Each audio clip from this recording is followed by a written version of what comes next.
Adobe Photoshop is a registered trademark of Adobe Systems Incorporated, and I am in no way affiliated with Adobe.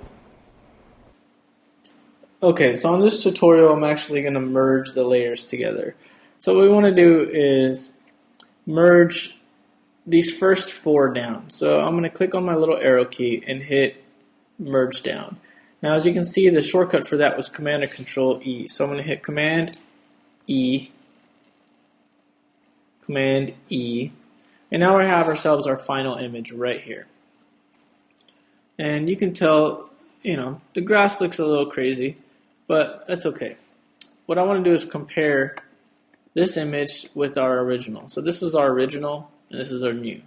Original, new. And as you can tell, the new one looks cartoony because of the grass.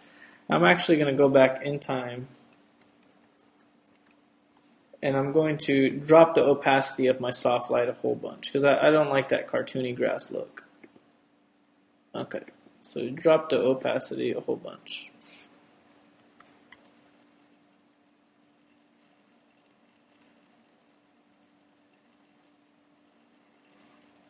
Okay, so it looks a little bit better.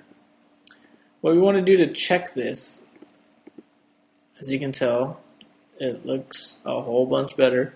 What we want to do is we want to check our gamut warning just in case for printing reasons. And I'm going to do that here on the next tutorial, but I just wanted to show you about merging down and comparing the two. So this is our beginning and that's our final. So next we're going to use the gamut warning.